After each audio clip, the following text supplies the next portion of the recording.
Bem, muitos brasileiros são bem fissurados em desenhos japoneses conhecidos como animes, cuja maioria são baseados em histórias criadas em revistas de quadrinhos japonesas conhecidas como mangás, que fazem muitas pessoas passarem horas de suas vidas apreciando essas obras e pensando nos seus personagens, assim como eu fiz, por exemplo, o meu personagem baseado em personagens de mangás e animes. O meu personagemzinho aqui, que vocês estão vendo, que representa a mim mesmo e que eu uso muito nos meus vídeos, é baseado no Ryuji Takasu de Toradora, com o Mike de Tokyo Revengers, com o Kujo Jotaro de Jojo e uma pitada de GH Tremolona.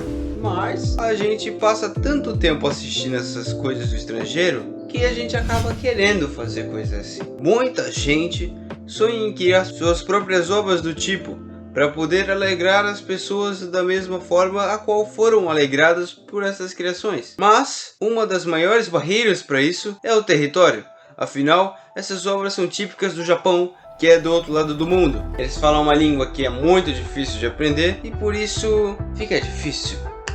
Então, eu resolvi falar de um grupo de brasileiros que aqui no Brasil há mais de 6 anos tem publicado a própria revista de mangás, a Action Hiken. Bom, vamos começar do começo.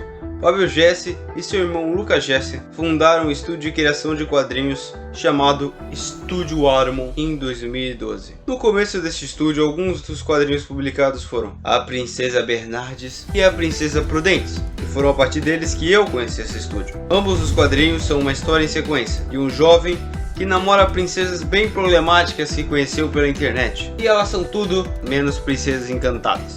Este jovem é apenas um mero humano da TI e tem que lidar com princesas extremamente ricas e com egos que só não são maiores do que as porcarias que ele enfrenta na história. Claro que qualquer um que ler este quadrinho e olhar bem para a capa dele, bom, vai dizer que a arte não é lá essas coisas. Bem, é só olhar para essa capa, né? Eu acho que eu não tenho muito a dizer. Mas tem algo que eu aprecio nesses dois quadrinhos, que é também o motivo de, mesmo com desenhos horríveis, webtoons, que são basicamente mangás online, como os de One Punch Man, se sobressaíram perante muitos outros mangás extremamente mais bem desenhados, que é a criatividade do autor, e não é o que eu vou abordar aqui. A criatividade do autor, por exemplo, de One Punch Man, seria criar cenas cômicas, ter uma ideia para a história muito boa e fazer algo inovador. Mas a segunda coisa que eu quero falar, que se baseia mais em algo que é muito universalmente aplicável e menos complexo, que é ter bolas para desenhar. E o que é ter bolas para desenhar? Simples. É desenhar da melhor forma possível,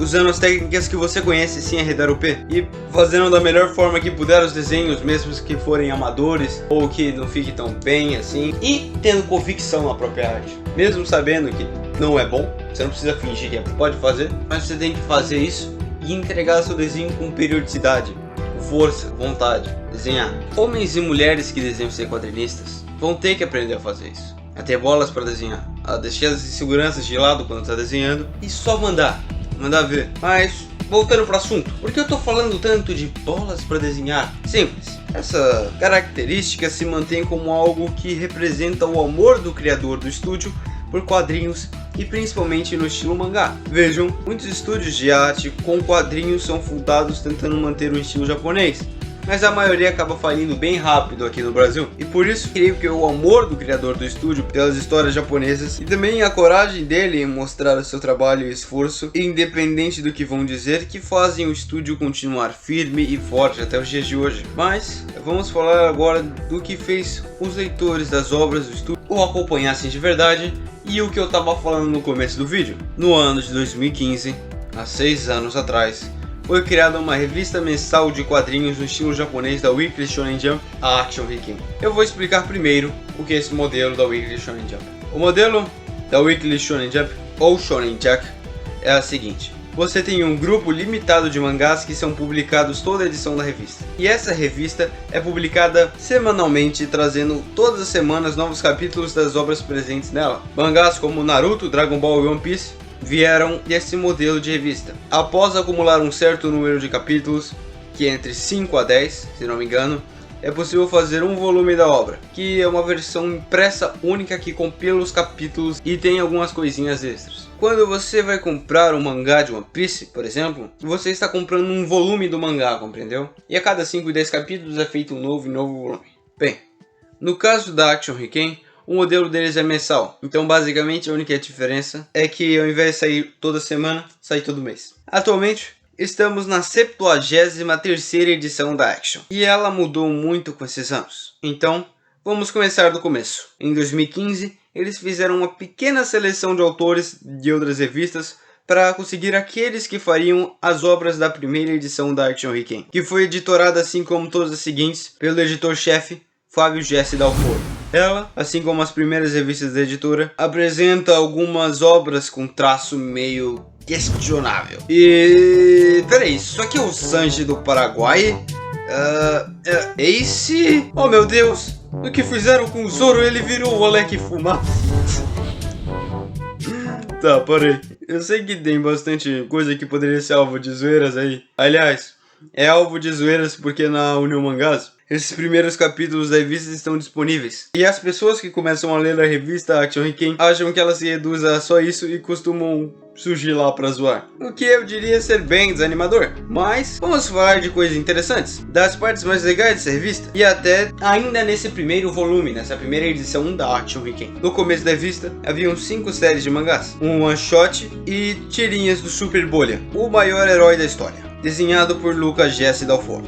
Adendo pra quem não sabe, One Shot é uma história fechada em um único capítulo, de 20 a 35 páginas geralmente. Voltando para o assunto, a primeira dessas 5 séries da primeira edição era a das varinhas mágicas, que foi a que eu zoei. Futuramente, ela foi cancelada na revista por problemas do autor. A segunda é a minha favorita desse começo de revista, Sabaku-Sanda, que é uma história de 2 garotos no deserto meio futurista que caçam aventuras, sendo um garoto medroso, e o outro, um cara com uma prótese mecânica que enche todo mundo de porrada. Mas depois do fim de Sabaku-Sanda, que se não me engano só teve um volume, o autor simplesmente sumiu e eu nunca mais consegui achar uma única outra obra dele. Eu podia passar um tempão olhando a série por série da revista, mas esse não é o foco do vídeo. Agora eu vou falar só de uma coisa: evolução, meus caros. Evolução. Essa revista continuou seguindo e as obras foram acabando. Alguns autores foram saindo e com isso precisavam repor as séries na revista. E por isso fazem anualmente concursos de one-shots cujos ganhadores poderiam publicar séries na Action Weekend e também receber prêmios, estes variando bastante com sua colocação. Com os anos, eles foram organizando essas competições até que chegou no ponto que fizeram a revista anual Action Plus, que é basicamente a revista que compila os 5 ganhadores de cada concurso. Agora vejam, o quão interessante é isso. Eles abrem a porta para que autores, iniciantes e pessoas que querem muito realizar seus desejos de terem seus próprios mangás possam divulgar seus trabalhos e terem próprias séries de mangás publicados. É basicamente uma realização de sonho para muita gente. O editor-chefe sempre manteve disciplina nas edições, sempre trazendo no prazo mesmo que houvesse alguns problemas, como por exemplo, autores que não entregavam os trabalhos, ou até mesmo ter que lidar com críticas bestas e outros problemas pessoais. A revista segue firme e forte até hoje.